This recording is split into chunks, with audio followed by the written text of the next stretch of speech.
Alright, so for this video, we're building on a story that we covered, I think, a week ago, probably a little bit longer than a week ago. We've been covering some polling data suggesting that there's been a huge shift in perception, or I guess policy support, relating to the southern border and specifically the southern border wall. Donald Trump's infamous 2016 promise to, quote, build the wall. The wall just got 10 feet higher. Of course, at the time, this was one of the most controversial statements in political history, even though nearly every single establishment politician years prior had essentially been advocating for the exact same thing, Democrats and Republicans. But this time it was different because Donald Trump is a racist. That's what they told you. And of course, there was moral clarity on the issue. Donald Trump's a bad, bad guy. And for the most part, the American people bought it. And a majority of voters, when asked or when surveyed, disagreed with Donald Trump's plan for a southern border wall with Mexico. Well, fast forward today in 2023, we're seeing polling data suggesting that actually now a huge majority support the southern border wall, especially Republicans and independents. And there's even some polling data suggesting that Democrat voters are even starting to, let's just say, be more open to the idea. One poll that we covered suggested that a majority of Democrats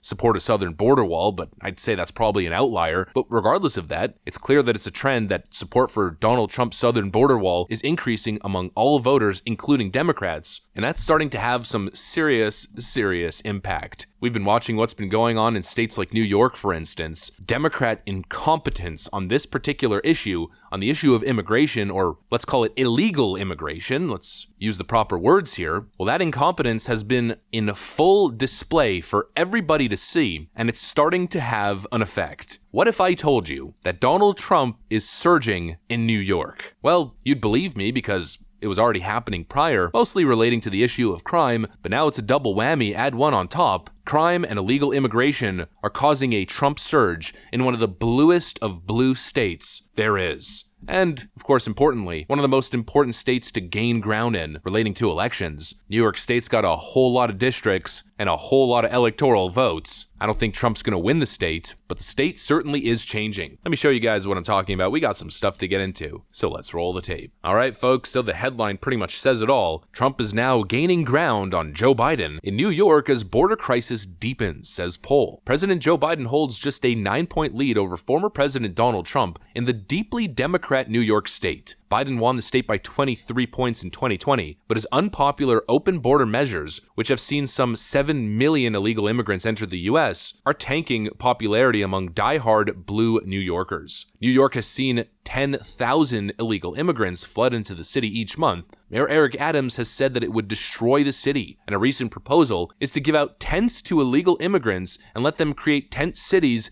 in parks. This is highly unpopular as city dwellers make great use of the parks for fresh air, recreation, and needed respite from the hustle of New York's thoroughfares and grinding lifestyles. Obviously, no wonder, right? Could you imagine being a New Yorker and hearing this news from your mayor? We're gonna spawn tent cities. You know those beautiful New York parks? Yeah, we're gonna turn them into Skid Row. You gotta be out of your damn mind to even suggest anything close to that. As if that's somehow compassionate too, you know? It's the same ridiculous hypocrisy. The sheer level of stupidity of tent cities are horrible. You know how unsanitary tent cities are? Rife with drugs, criminals, mentally ill people? How completely unacceptable. New York voters are supposed to accept that illegal migrants, which in many cases the migrants themselves are families with young kids, New Yorkers are supposed to accept that these young kids are going to be sleeping on the street in a tent, or rather sleeping in the park. It's completely insane. It is completely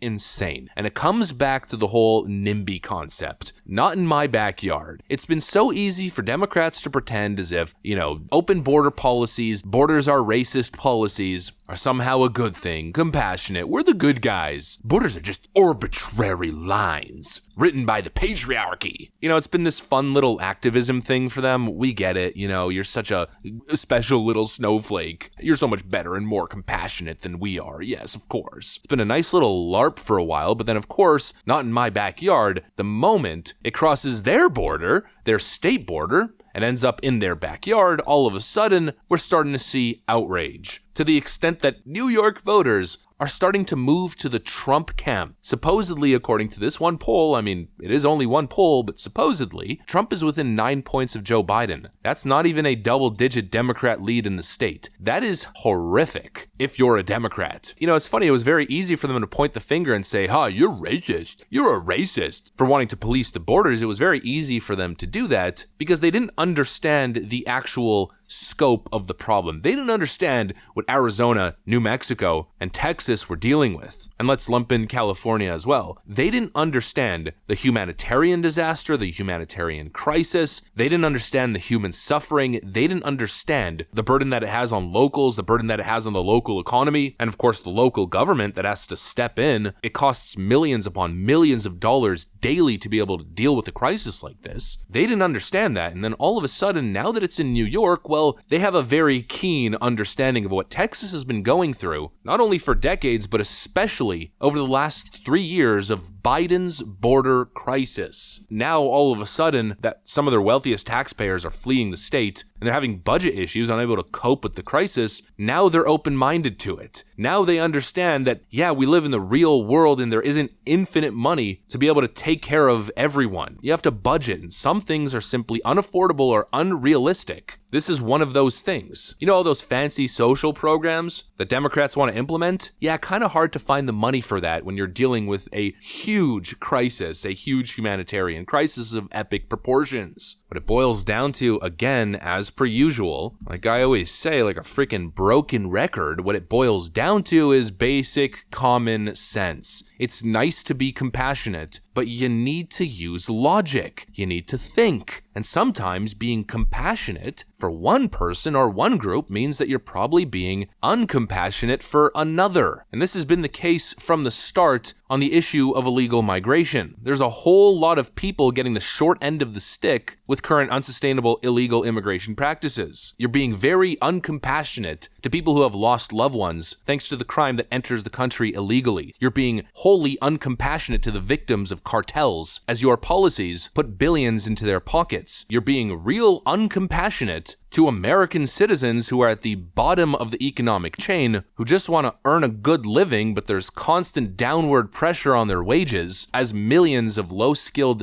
illegal migrants enter the country, willing to work for cash under the table for near slavery wages. And you're being real uncompassionate to the victims of human trafficking that probably number in either the tens of thousands, if not hundreds of thousands, across the United States and across the globe. Not exactly compassionate. Anyways, not sure much else really needs to be said. Again, we're talking about common sense here, folks. Thankfully enough, it seems like common sense is prevailing, and all of a sudden, even New York Democrats are probably going to start showing up at Trump rallies chanting, "Build that wall, that big, beautiful wall." It was never a campaign gimmick. It was never a racist slogan. It was actually good, sound, common sense policy. And it seems like at this point, we can all agree that that is in fact the case. Anyways, that's what I got for you guys. Hopefully you enjoyed this video. If you did, make sure to leave a like and possibly subscribe. Thanks for watching, folks, and I'll see you on the next one.